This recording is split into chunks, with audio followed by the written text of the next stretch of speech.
Hi, hello, வணக்கம். சூப்பராக சுவையாக ஒரு புளிக்குழம்பு ரெசிபி எப்படி பண்ணலான்னு பார்க்கலாம் வாங்க.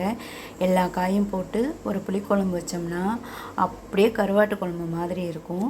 இதுக்கு பாருங்கள், தேவையானது வாழைக்காய், கத்திரிக்காய், முருங்கைக்காய், மொச்சக்காய், பூண்டு, வெங்காயம், புளி, இவ்வளோதாங்க. சூப்பராக ஒரு புளிக்குழம்பு எப்படி செய்யலான்னு பார்க்கலாம் வாங்க. இப்போ பாருங்கள், சட்டி வச்சு அதில் கடலெண்ணெய் போட்டாச்சு. இப்போது ஒரு ஸ்பூன் வெந்தயம், ஒரு ஸ்பூன் சோம்பு, கொஞ்சமாக கடுகு,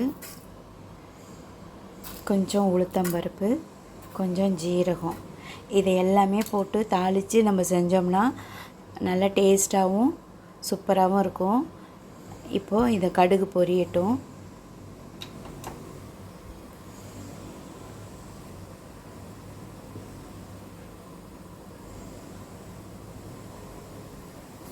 இப்போ பாருங்கள், கடுகெல்லாம் பொரிஞ்சிருச்சு.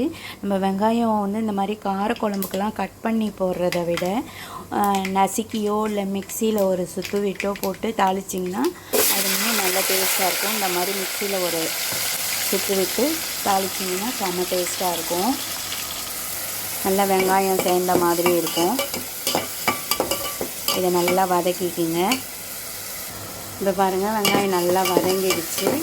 வதங்கினோடனே நம்ம தக்காளியையும் ஒரு சுற்று மிக்சியில் விட்டு போட்டிங்கன்னா சேர்ந்த மாதிரி இருக்கும் குழம்பு. வேஸ்ட் ஆகவும் வேண்டாம், தக்காளி திப்பி திப்பியாக தெரியாது. இந்த மாதிரி நல்லா மிக்சியில் மிளகு போட்டு பண்ணிங்கனாக்கா நல்லா அருமையான புளிக்குழம்பு உங்களுக்கு கிடைக்கும். இப்போ இது கூடவே காய்கறியையும் சேர்த்து வதக்கிக்கலாம்.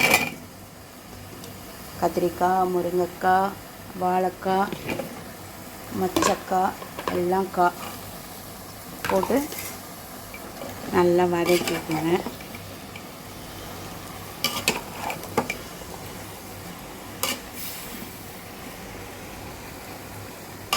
இந்த மாதிரி நல்லா வதங்கி வரும்போது இப்போ மிளகாத்தூளையும் அது கூட சேர்த்துக்கலாம். நம்ம வீட்டில் அரைச்ச மிளகா அப்படி தான், அதையும் சேர்த்துட்டு நம்ம மிக்ஸி அரைச்சி வச்சுருக்கிற தண்ணியையும் அதில் சேர்த்துக்குங்க. சேர்த்துட்டு நல்லா கிண்டிட்டு இப்போது நம்ம இது கூட புளி தண்ணியும் சேர்க்கணும்.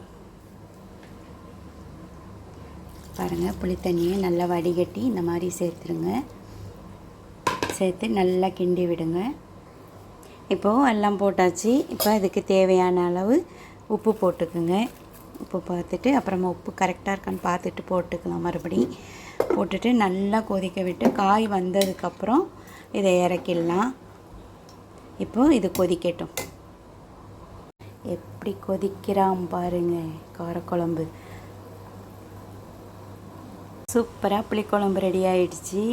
கருவாட்டு குழம்பு மாதிரியே கத்திரிக்காய், முருங்கைக்காய், வாழைக்காய், மொச்சக்காய், பச்சை மிளகாய் எல்லாம் போட்டு சூப்பராக அருமையான ஒரு புளிக்குழம்பு ரெடி ஆகிட்டு, நீங்களும் இதே மாதிரி செஞ்சு பாருங்கள், சாப்பிட்டு பாருங்கள், செம்ம டேஸ்ட்டாக இருக்கும்.